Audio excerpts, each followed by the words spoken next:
Hello, OWS, Inner Circle fam, friends, anyone joining for the first time. This is StatATL. Today we will be talking best ball strategy.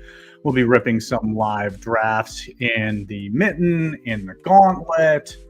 I'll be taking your live questions here in the chat, and excited to do some drafts with y'all. Down in the description of this video, you will see a link to the strategy article and video that I have done in the past. And if you have not, check that out in your free time. But I think today, let's go ahead and fire up a Mitten draft. We'll do a Gauntlet as well later in the show, but let's start with a Mitten.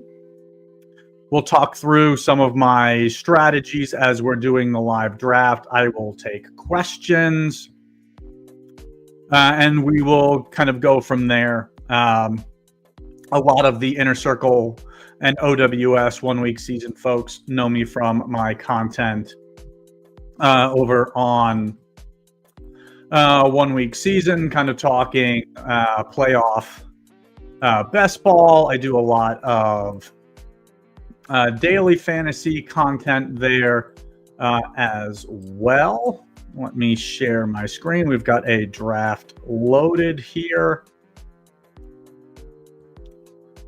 Not what I want to do. Hold on. Let's make sure we're sharing the right screen for y'all. This is what I want. Perfect. Cool. So, I know a lot of you know me from my time over at 1 week season. Have done some, some good content in the past over with like DFS Mastermind. I've done some stuff with Neil Orfield over on the Flannelverse. We were talking kind of, some short slate strategy. We did a video talking weekly winners and some Mitten and Gauntlet recap and strategy. Was fortunate enough to take down that contest last year over on Underdog. So we've got the 2-hole here. Going to start out with Lamar Jackson. I think we have seen ADP continue to shift over the past few weeks. Typically with Josh Allen, Lamar Jackson, Jalen Hurts kind of going with the top kind of 4 picks. Sometimes they go 1, 2, 3. Generally, those 3 quarterbacks are gone by the first 5 or so picks. So as we've kind of talked about, a lot of times we will just kind of see what the board presents to us and build a team out from there. As we've talked about, I think one of the kind of biggest edges, biggest misnomers with playoff best ball, very similar to daily fantasy sports, is that people think it is a game of just kind of selecting the best players. And that's not really what we're trying to do. Let me take off this vest, a little hot here in Atlanta. And so, for playoff best ball, it's really more about roster construction. You will typically see in a lot of these drafts multiple teams, usually at least one.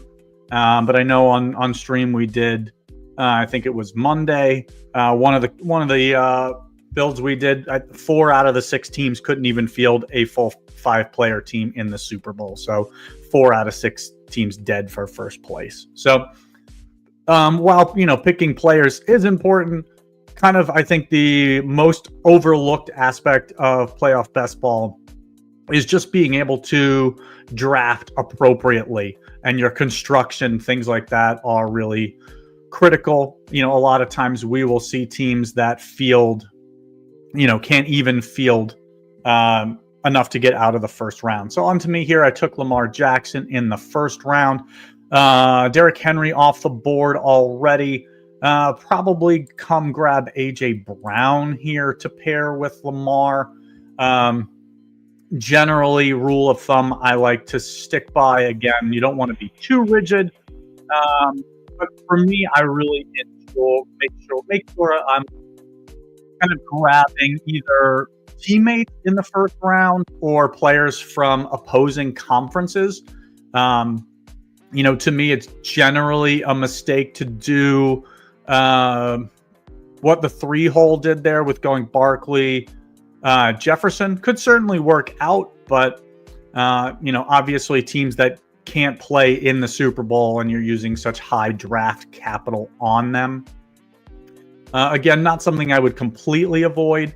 I was hoping to grab Devonta Smith there. For me, what the 1-hole has done here is a mistake. We'll talk through that here in just a second. I'll probably just come grab Zay Flowers here. So to me, and this is probably a situation that you've come across if you are ripping these drafts in the mitten, in the gauntlet. It will come to you in the 1-hole. If you've started Josh Allen, it'll come to you. James Cook will be available. That obviously makes the most sense. And then, a common problem is, where do I go from there? I commonly see Devonta Smith taken here at this 2-3 turn in boards very similar to what we have here. And to me, that is a huge mistake. Just because Jalen Hurts is off the board already, Saquon Barkley off the board already, A.J. Brown off the board already. So even if you build, if you're building out for a Buffalo, Philadelphia Super Bowl, even if you are able to grab Dallas Goedert or, Kenneth Gainwell later in the draft, that's still such a weak team. There will be teams that start Hurts, Barkley, or Hurts, A.J. Brown, Devonta Smith, and then build back with some Bills later in the draft. And to me, those are just much stronger teams than a Josh Allen, James Cook with just really weak Eagles. Again, just a personal opinion, but to me, I think that's a really weak build from the 1 spot as a start. Doesn't mean he can't recover. Doesn't mean it can't win. Doesn't mean it can't advance out of the first round. To me, it's just a weak start for a team to potentially ship the whole tournament. And as we talk about a lot on 1 week season, kind of the goal is not to try to min cash on a lot of these drafts. We're playing for first place. So let's take a look. I'm on the clock next. So let me make a pick here, and we will talk through what other teams are doing. And I'll answer some questions, and we will go from there. Lamar Jackson.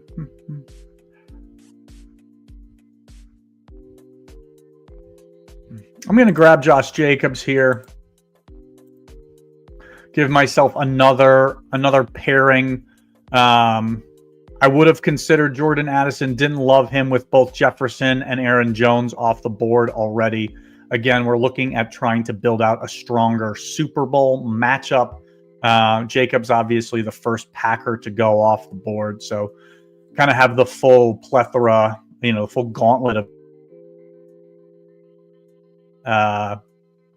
Packers to kind of build out from there. So from here, I think the discussion here is, do I grab Mark Andrews?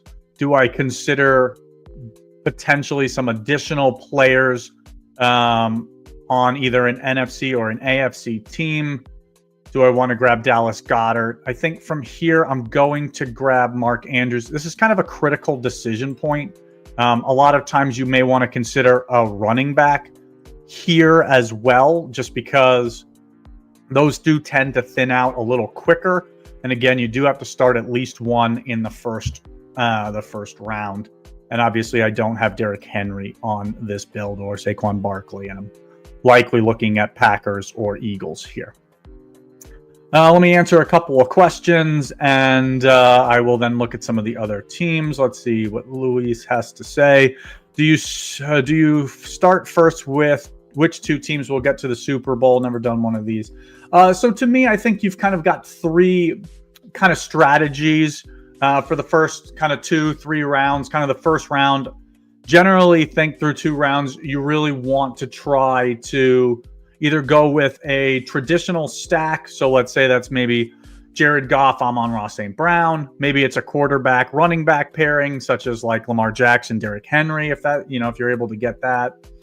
And then as you kind of get through 3 rounds, generally I'm looking to have either 3 players from the same team. Again, let's say the Goff, Gibbs, Jameson Williams, or maybe I'm looking for like Allen, Cook, Justin Jefferson, like one from the other conference. I'll answer that a little bit further here. Let me just see what I want to do here. I probably need to grab Dallas Goedert here, just because the 1 hole did take Devonta Smith. Unlikely that Goddard would have come back to me around that turn, assuming that he is paying attention. I do think one of the underrated things that I think people don't pay enough attention to is not just your roster, but looking at what the players around you are doing, and kind of looking back. Certainly, if you're in the 2 hole or the 5 hole, kind of looking to see, okay, as I'm looking to decide which way I want to go on my first pick on this turn, what's the most likely piece to come back to me? And because, again, he had Devonta Smith here, it was unlikely that Dallas Goedert were to come back to me. So at this point, kind of looking to see, do I want to try to potentially build out another stack for the NFC? How many people are trying to build? I'm gonna get a little thrifty here. I'm gonna grab Kareem Hunt, with the potential of adding maybe a second Chief here, as well. Probably, setting that up as a potential AFC Championship game. A couple of Chiefs, a couple of Ravens, and then potentially building out again. I've got 2 Eagles here. Probably add another Packer or 2, and kind of give myself multiple options there. One of the things I do like about Green Bay, I think I'm a little higher on them than most, is, outside of Josh Jacobs, who typically goes sometimes in the 3rd, but usually in the 4th or 5th round. Outside of that, you're not typically seeing another Packer go until 7th, 8th, 9th round. I mean, Jaden Reed is still on the board, and there's still 3-4 guys with higher ADP than him, and we're in the 8th round. So something I do like about kind of building out Packers is it's something you can really spend very little draft capital doing.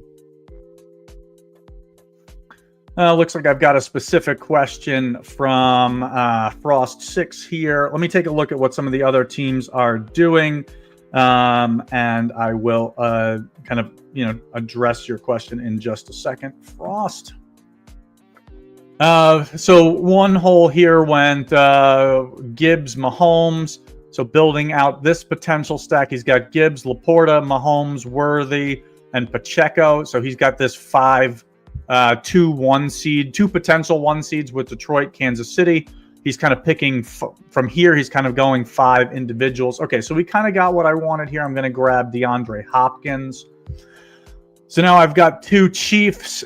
I've got 1, 2, 3 Ravens. And probably want to fill out a couple.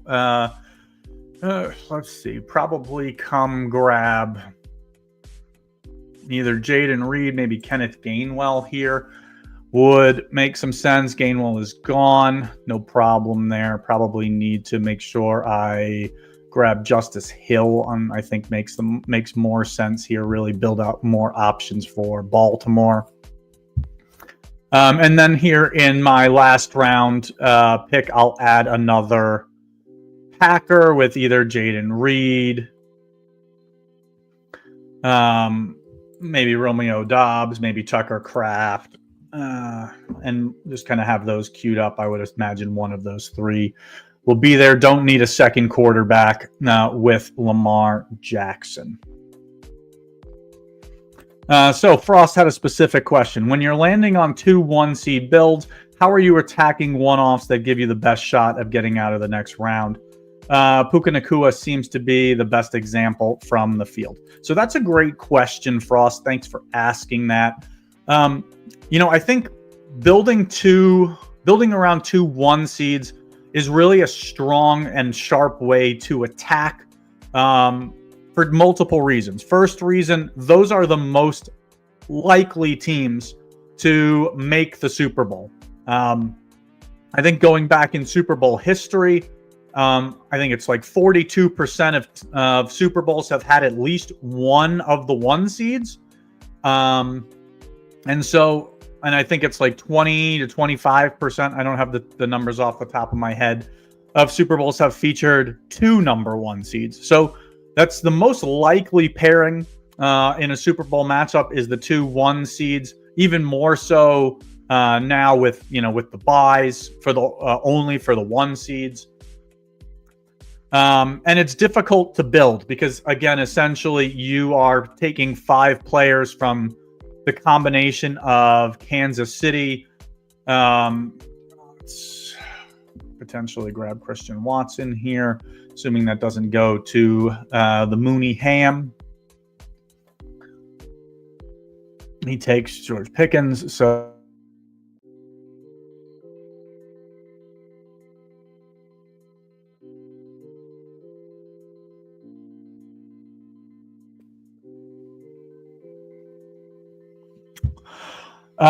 so again, as Frost was saying, it's a tough build to build out because you're going with two 1 seeds. So again, you're essentially having to try to thread a really thin needle in that those teams are essentially playing shorthanded. In the first round, they are only going to have 5 active players. Again, I guess I'll back up. Let me back up a bit. When you're drafting 2 1 seeds, you can only take a max of 5 players from those 2 teams, or else you won't have enough to field a full roster the first round. So once you've kind of accomplished that feat, we'll say, from there, you need to ensure that you have, let's go ahead and rip another draft here, and I'll continue to answer this question because I think this is really a great question. I'm going to fire one up here in the Gauntlet. We've got 3 seats filled there. But so great question, Frost. So essentially you're trying to thread that thin needle. You're, again, going to only have 5 active players that first week. So to me, I am generally trying to take what I think to be the 5 best available players. I'm not worried about correlation. I'm not worried about first round buys. And so I guess, let me fire this up. We'll close this. We will add this window over here. To me, I think this kind of makes easier viewing for you at home. Get the board and all the active players. And so you're essentially trying to thin that thread needle, as I've said. So I think my opinion kind of by round as what I will say is kind of like the best one-off players to consider in each round. And so obviously I would never take a one-off player who's a bye week player because essentially obviously we're drafting those teams. So that eliminates, we'll say, the Chiefs. And for this conversation, I will exclude both the Vikings and the Lions, since that's essentially a 50-50 toss-up between who gets that first round bye. So first round, kind of best one-off, Saquon Barkley. Second round, I would say that that pick is probably Derrick Henry as probably the best one-off. Third round for me, it's probably Puka Nacua. Just so many targets. Probably not the highest likelihood of advancing, but depends on who they draw in the first round there, the Rams. Fourth round for me, I would say that's probably a toss-up between, let's say, Kyron Williams or Josh Jacobs, both heavier volume backs on teams that are obviously not 1 seed, so I like those guys. One off in the 5th round, probably, let's say, Ladd McConkey. 6th round, typically available in the 6th round. I will say Nico Collins. And again, can't be super rigid with these. Some of these guys go around earlier. Some of these guys go around later. It's draft specific. Just kind of shooting from the hip here on ADP, kind of based on today's ADP, which is backdated. This is January 2nd. So the 7th round, generally, I would say Mike Evans is typically available in the 7th round. He's probably my pick there. 8th round, stick with the same team there and say Bucky Irving. And then 9th, 10th round, best one-off plays, in my opinion, are probably George Pickens. And I have had, strong conviction that I think the Broncos are going to get in. So I do really like Cortland Sutton in the 10th round. So to me, Sutton and Pickens are generally like really free late in drafts. And so I like kind of targeting them. Great question there. So we've hopped in here into a gauntlet. We drew the number 1 spot. I went with Josh Allen. The board has come off Josh Allen, Lamar Jackson, Barkley, Gibbs, Henry, Justin Jefferson, Jared Goff, St. Brown coming next. An interesting kind of decision here for Kitmo. He takes Patrick Mahomes. This is a spot where for Bombadil, I would prefer that he doesn't take Jalen Hurts there, rolls the dice, and takes A.J. Brown. I think it's a mistake to take Jalen Hurts at this spot. Certainly when you look to your left and you see and again, you can't take this as gospel. When you see 2 badges to your left in this kind of turn, really not a spot where I am likely going to take a second quarterback. So to me, I think that's a mistake.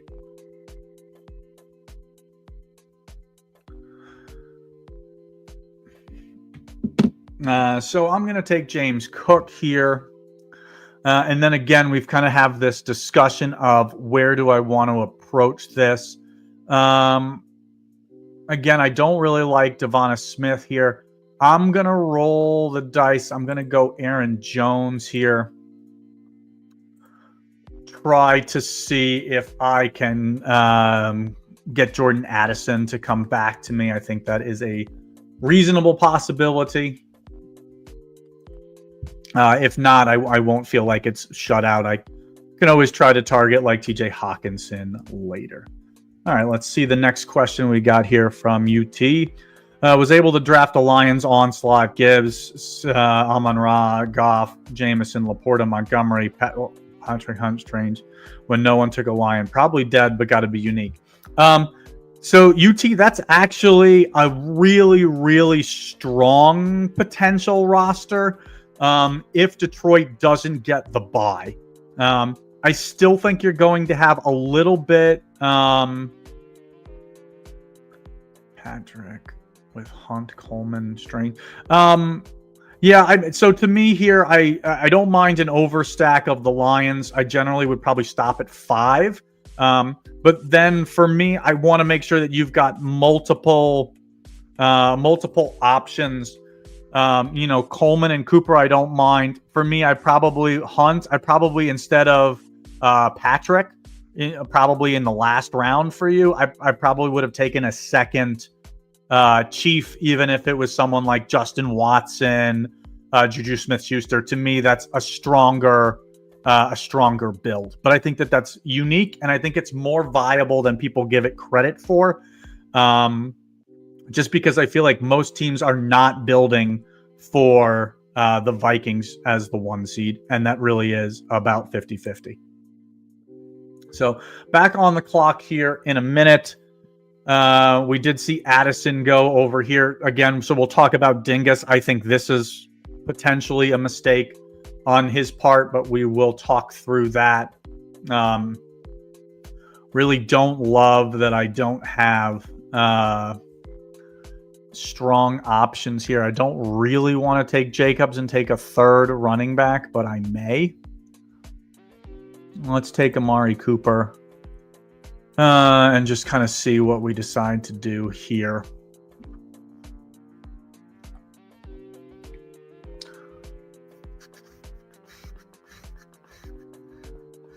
Just so I don't time out.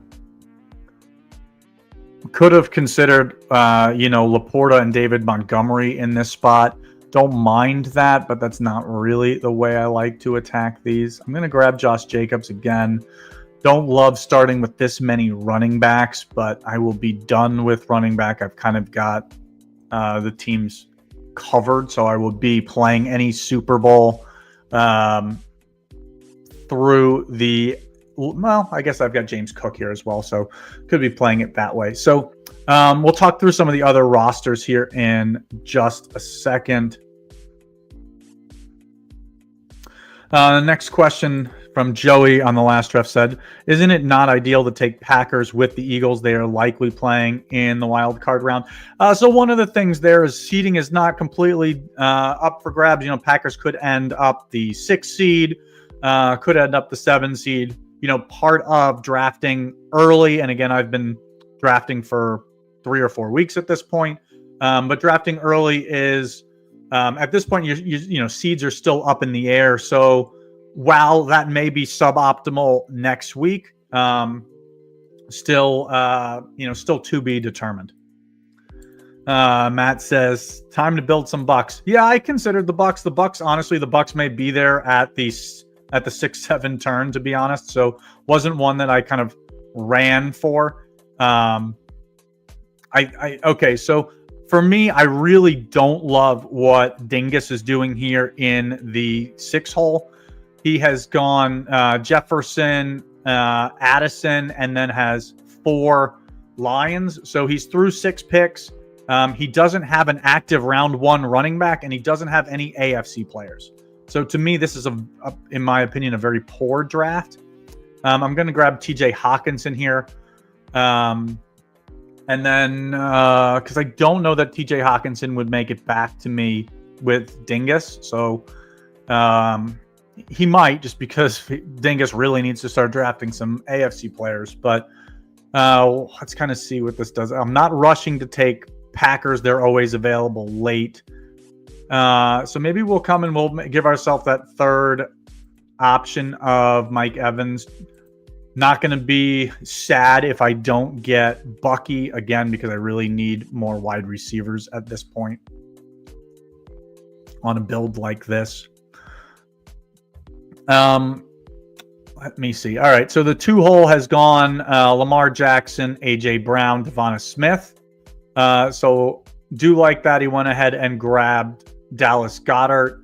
From Baltimore, he's got Jackson, Bateman, Justice Hill. I mean, I don't hate it, but I don't really love it. That's I think that you will likely see some teams with slightly stronger. Well, maybe not. It would be hard to get Zay Flowers on this build. I do think that Mark Andrews falls to these type of builds occasionally.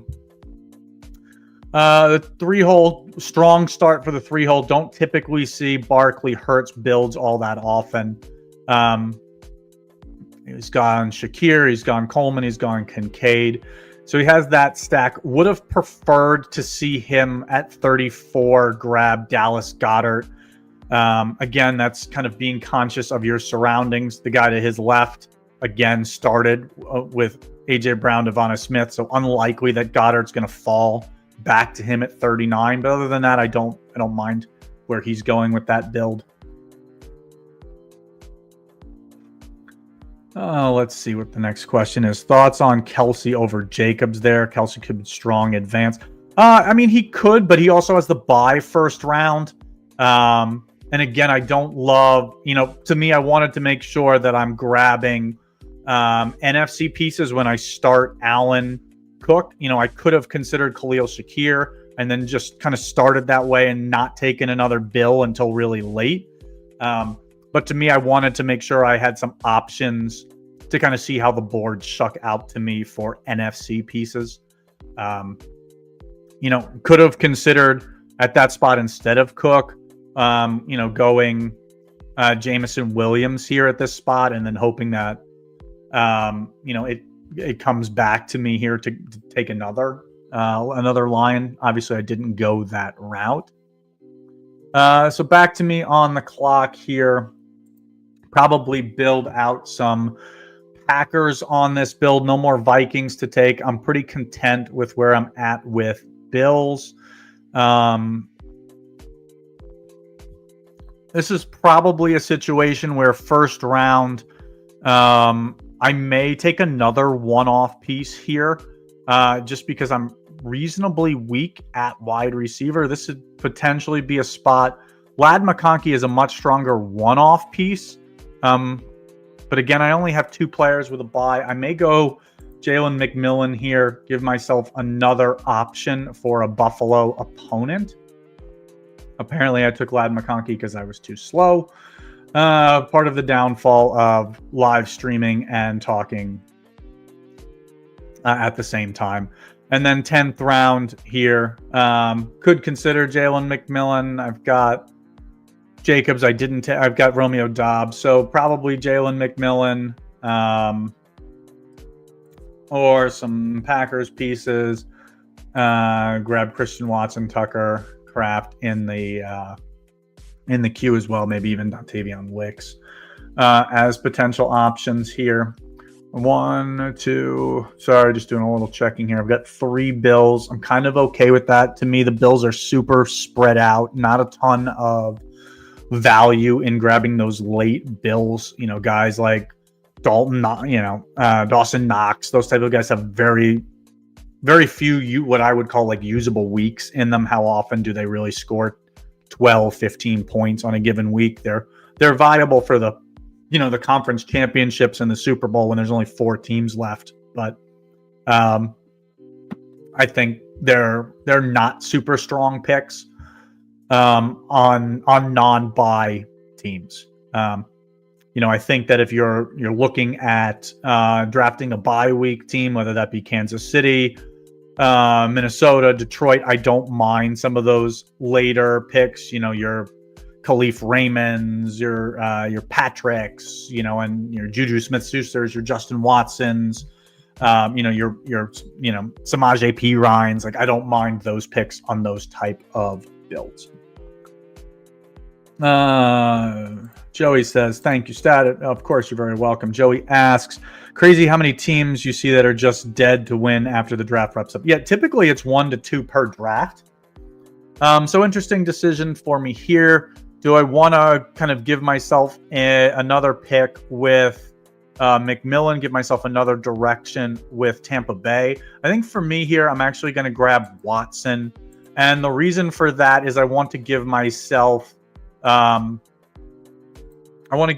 more options, a stronger team in a potential Green Bay Buffalo Super Bowl. I think it's really unlikely that Tampa Bay makes it out of the first round, but Mike Evans is a strong potential for a round 1 score.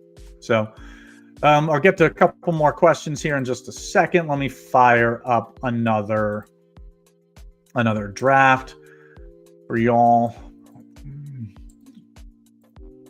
I've got another mitten queued up here, setting up the screen, and then I will bring it full screen for everyone.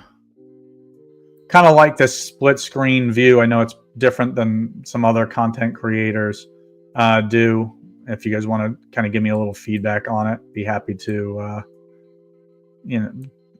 take advice from what kind of works for y'all. So bring this screen back up. Got the board. I am in the 5 hole here, and let's hop into a couple more questions. Matt says, yeah, at least one team in every draft is already dead most of the time too. Yeah, I agree. A lot of times it's 1 to 2 teams in almost every draft. Can't field a Super Bowl team or can't get out of the first round. Do you prefer to have 3 NFC outs with Allen or Lamar, or 2 NFC teams and a second AFC team? So me, generally, probably a bad example because I've done 2 drafts and didn't do this either way. But if I start Lamar or Allen, generally I am okay with them being my lone AFC team, and building out for 2 NFC teams. It really just depends. I try not to be rigid in my drafts with set rules of this is what I'm going to do. one I think of the biggest strengths of being a daily fantasy player, specifically, for those of you who don't know, I write our late swap advice and late swap column over at 1 Week Season. So just kind of being able to think on your feet for as a slate or as the draft in this particular case evolves, I think is totally critical. So to me, I think just not being rigid is super important. But in general, I think your best builds for me generally are kind of like 4-3-3 or like 4-4-2. I think those are really just from an overall high level construction. Those are generally my favorites. UTB says, I prefer 2 AFC, 2 NFC. Then you are live to have all 10 available for week 3. Yeah, total. From a complete game theory point of view, that makes complete sense. I'm going to grab Jahmyr Gibbs here. Sorry, I was in the 5-hole and distracted. And we will see what Rob Rhodes does in the 6-hole.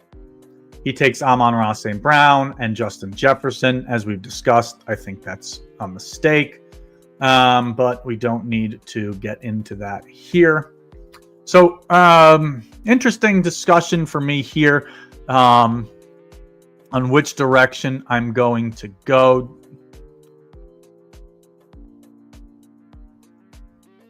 I'm going to grab Jameson Williams here. And so the reason for this pick is I'm happy with either Patrick Mahomes or Jared Goff on this type of build. Only one person to my left needing a quarterback. Again, I am banking on the teams drafting what I will call intelligently.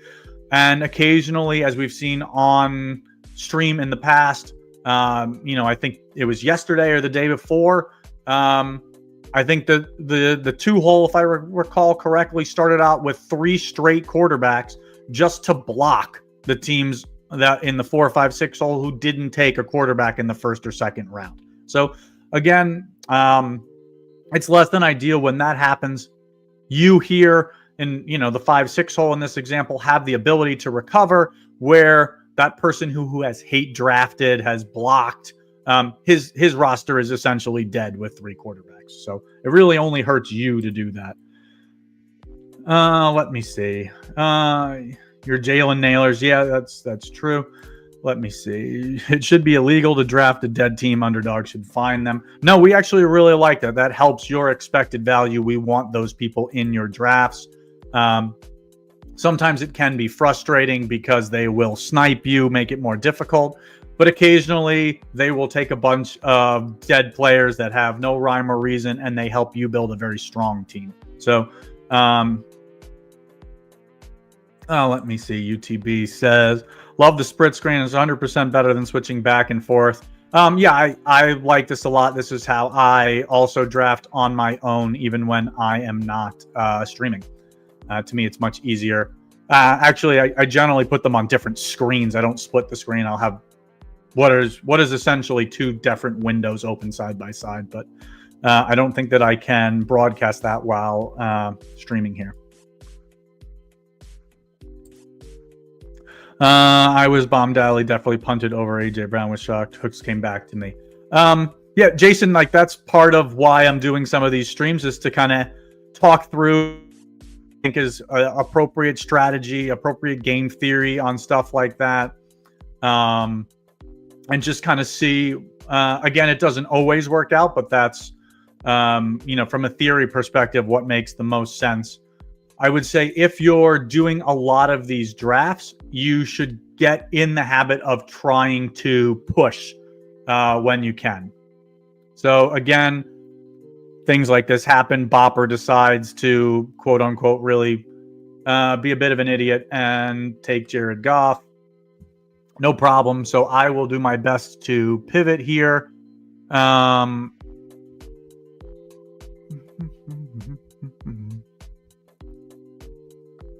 And my screen is freezing, so somewhat suboptimal. Hopefully it allows me to pick someone.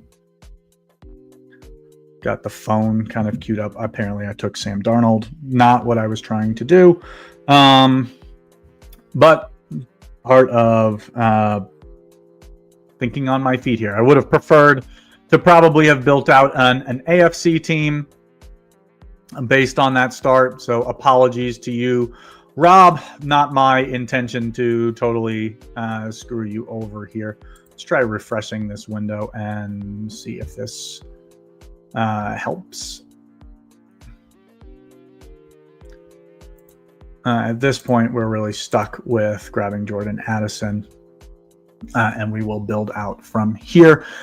Yeah, time to push Goff. Yeah, absolutely what we were trying to do. Again, this, taking Goff for Bopper over here really accomplishes nothing. He has, no one to really take in terms of a Detroit Lion.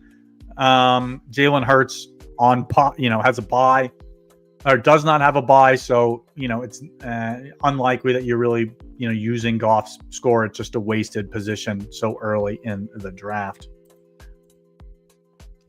That guy that drafted 3 straight quarterbacks was on auto, by the way. It could have been. Yeah, what a loser. I mean, it happens. It's a $5 draft. You can really push Darnold when you corner the Vikings. You can. That's risky. Again, I'm of the opinion that you should be willing to push, but I think at some point it's just diminishing return on that, because if you're trying to get what I'll call a little greedy and push them even later to the 7th, 8th round, to me that's just a large mistake. Just my opinion on that. So I could get lucky here.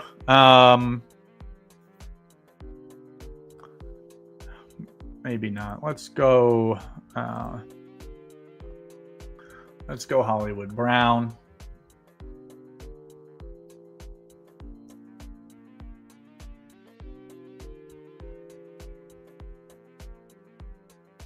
I'll be curious to see what Rob decides to do here in the 6th hole. He's probably going to grab Dobbins here with McConkey. Would make sense. I'm not going to push this. Just where is the Mahomes drafter? Yeah. I could push Hunt here.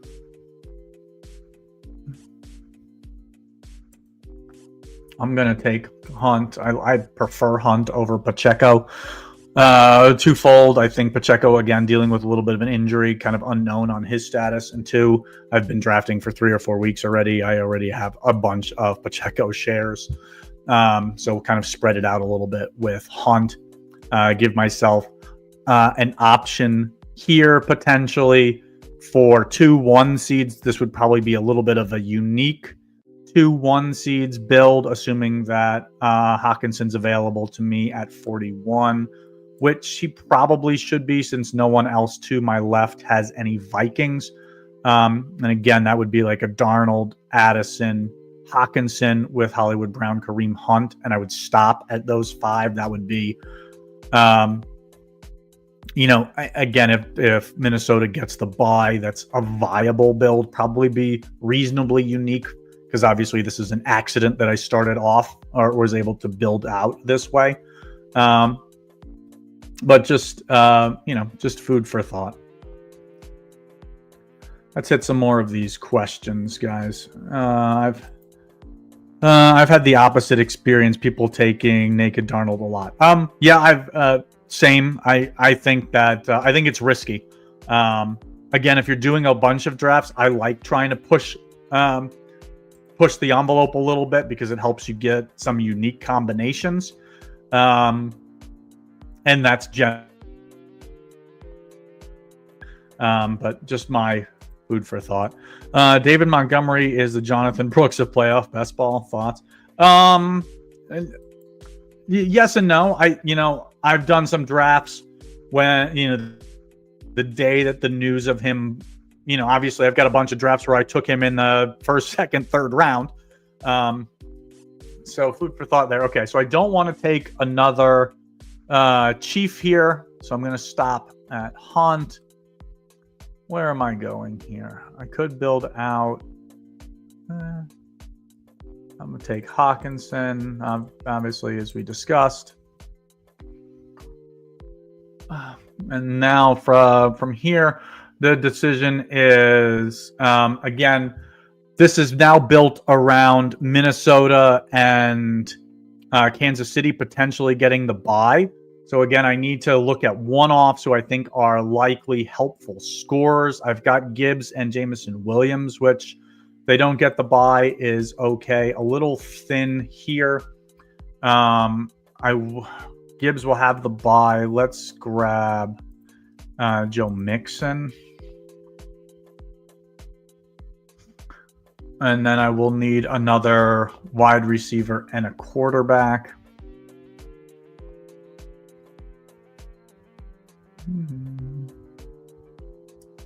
I don't mind Courtland Sutton. I think compared to a lot of the guys on the board, he has strong upside as a wide receiver.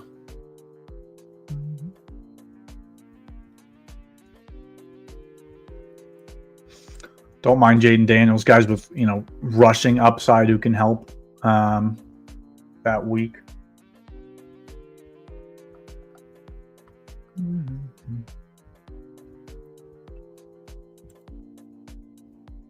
I might even consider Bo Nix if I'm taking Courtland Sutton. Just really lean into that bet. Would have considered Baker and Jalen McMillan. Would have considered Love and one of his pass catchers that's still on the board at the time, Romeo Dobbs, those type of guys. But those have gone. Let me see. Bopper taking Hawk 1,000%. Maybe he just missed it. I don't want to give him too much credit. Do you like regular season best ball or playoff best ball better? I much prefer playoff best ball. I've had a lot of success in playoff best ball.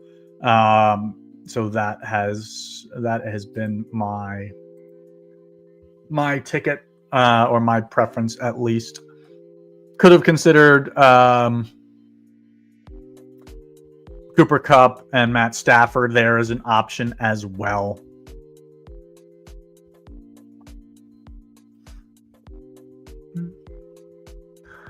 Bo Nix. I'm going to take Jaden Daniels in this one again. The correlation, in my opinion, not a super strong determining factor when I'm building around two potential 1 seeds. I generally look at it of what's my highest likelihood of getting out of round 1 when I'm trying to thread that really thin needle. Let's take 1 or 2 more questions. When you build teams with 5 guys on 1 week bye, what is your expectation for advancing?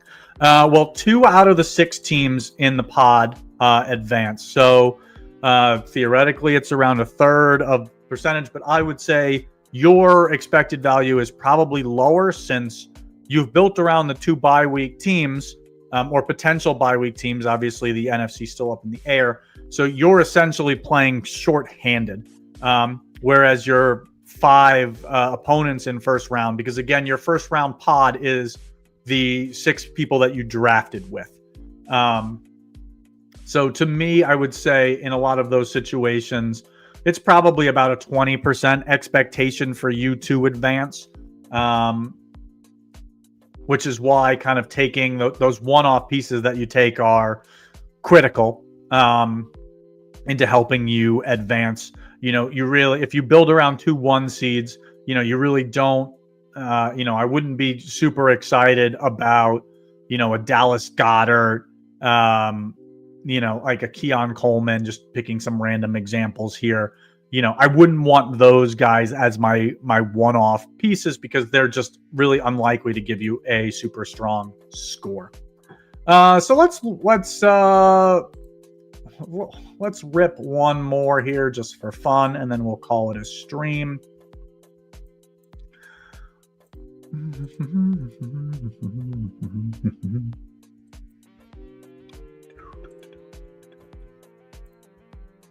So we fired up another mitten. Not what I wanted. Come on, computer, play nice.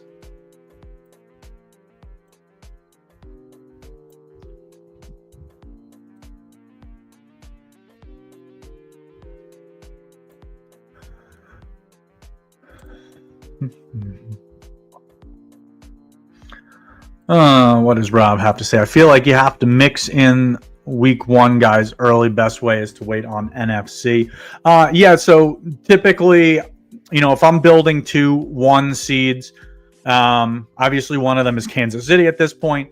I like to try to take my fifth player, typically a Chief, your DeAndre Hopkins, your Kareem Hunts, your Hollywood Browns. I typically like to try to take that player in like the 7th round, so that in rounds 1 through 6, I've taken two kind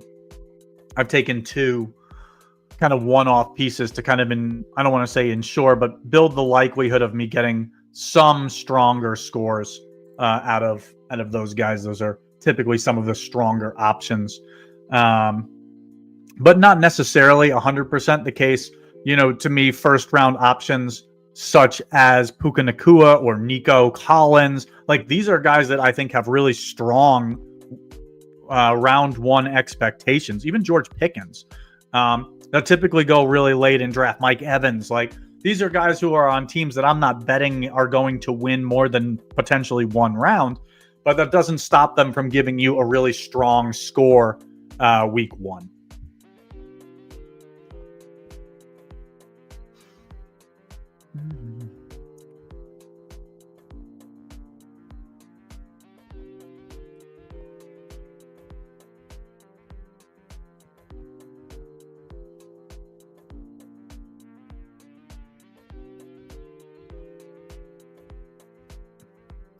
So we were in the 4 hole here.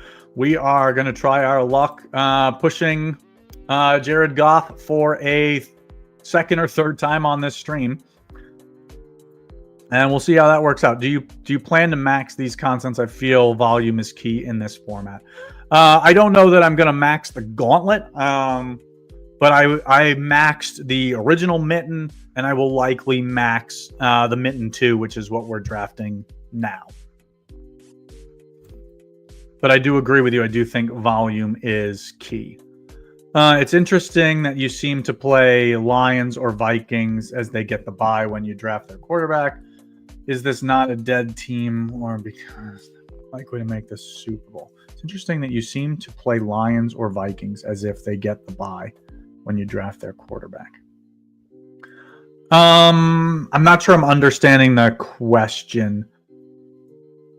So, I think at this point it's kind of unknown of who will get the bye there. So it's a little bit of a risk tolerance thing. Like I have done some builds where I will build out, let's say 4 or 5 Lions or 4 or 5 Vikings and maybe 2 or 3 Chiefs. And obviously if the Lions do get the bye in that specific build where I've got 7 Lions and Chiefs between the two, obviously that roster is dead. But if the Vikings get the bye, obviously that is a really strong team that once that seeding is determined, becomes a really strong build and one that's going to be very hard to duplicate later in the draft cycle. So we were able to push Jared Goff here, have a good start here with Detroit. And we'll kind of see how the board unfolds to us here if we want to try to potentially build one of those 7 draft, one of those teams with 6 or 7 Lions and, Chiefs, or if we decide to go a different direction on teams. We'll see what Gleese 19 does here. At this spot, he decides to take Pacheco. So look, I think the question is here, do I want to grab Khalil Shakir and build this out as Buffalo? I may. I think I'm going to grab Sam Laporta here and build this out as a really strong Detroit build. Just because pushing Laporta, I feel like wouldn't get past the Josh Allen guy who took Jameson Williams in the 2nd round. And I think on a build like this, I'm going to potentially roll the dice with, he grabs Montgomery. So that's the end of the viable Lions. So I think from here, I am, again, building this lineup as if Detroit does not get the bye, as if they lose on Sunday. So kind of keeping that in mind. Guys like Puka Nacua, Kyron Williams, like on a build like this, they lose value to me. Should have been following this as I was playing along. Holmes, like...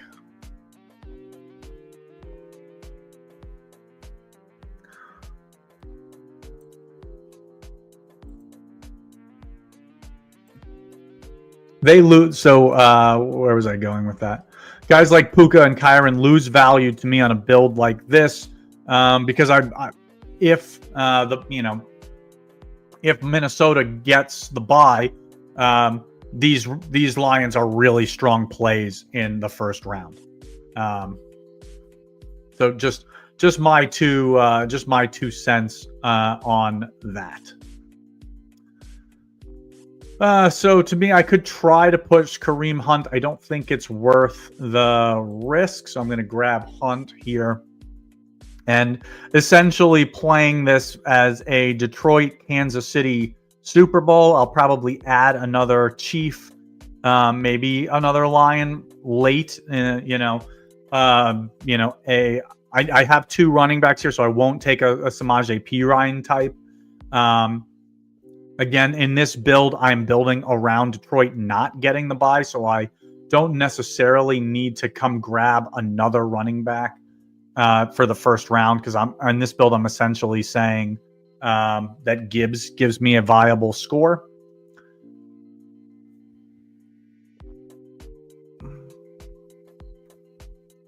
Because I have multiple Chiefs, I don't want to take any Vikings. I'm going to grab Nico Collins here just as potential help for round 1.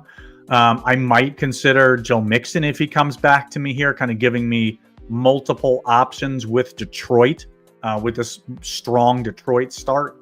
But maybe, hard to say. I like to be flexible on these drafts. Kind of monitoring what the other boards go. But are the Lions making the Super Bowl from the 5 seed often? Kind of hard to say. I think that the Vegas line, even on the road against the Eagles, the Vikings, or whoever they play in round 1, let's say that is the Buccaneers, I think they would be even. I don't know that they would be favored against any of those teams on the road, but I think that they would be pretty close to even money against any of those.